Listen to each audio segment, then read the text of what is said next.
Sinto cheiro de coisa boa no ar. Eu explico daqui a pouco para você. Você está assistindo o Planeta Economia com Reinaldo Caféu. Rui Rocha Assessoria. IT, Instituição Toledo de Ensino. Câmbio Bauru. Novo Termas de Piratininga. Tilibra. News. O que seria essa coisa boa? Uma moeda? Não. Um cofre? Não. O touro?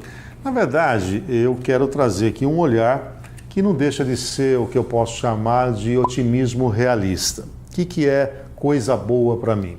Eu tenho acompanhado os indicadores de fim de ano da economia brasileira e tem algumas coisas que são positivas, criando um pano de fundo para termos coisas melhores no ano que vem. Claro que há uma grande dúvida sobre o modelo econômico que vai ser implementado pelo governo Bolsonaro, há algumas contradições em relação principalmente à reforma da Previdência.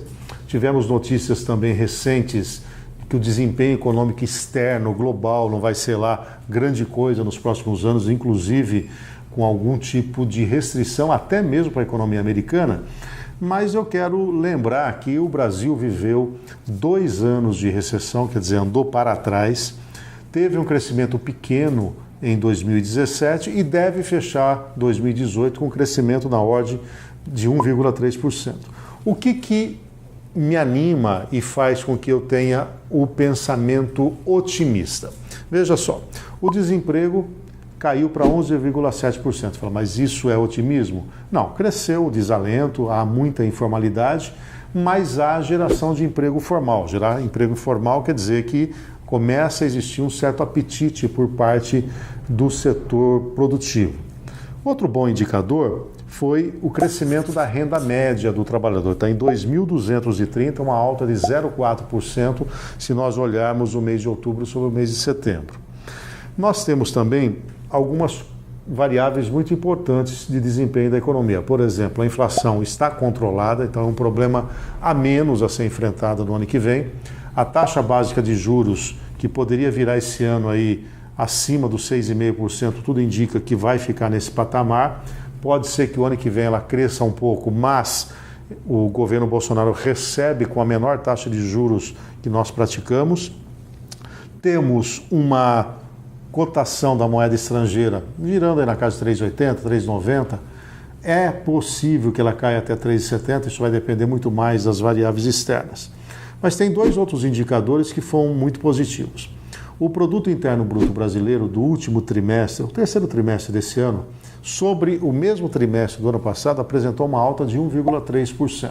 Então isso chama atenção porque demonstra que nós saímos da recessão. E se nós olharmos o mês de outubro sobre setembro, o crescimento foi de 0,8%. Mas tem uma outra variável mais recente que confirma que nós podemos estar inaugurando um ciclo de crescimento. A produção industrial brasileira, depois de 3 meses em queda, ela teve uma alta pequena ainda, de 0,4%.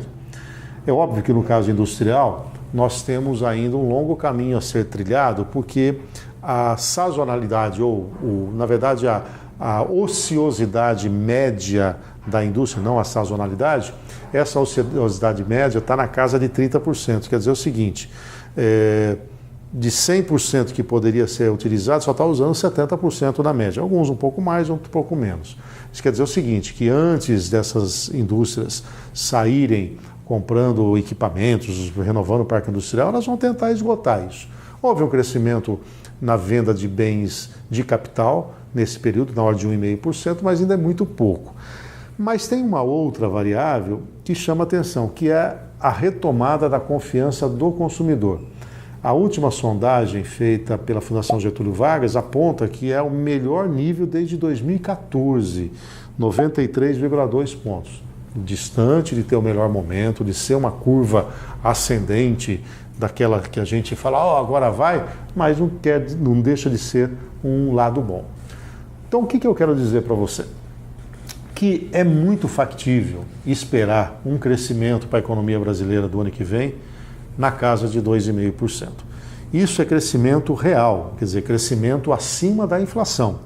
Em termos nominais, se nós tivermos uma inflação de 4,5% ano que vem, nós estamos falando de um crescimento de 7% em termos nominal, né? Quer dizer, é o crescimento nominal descontado da inflação, dá o crescimento real.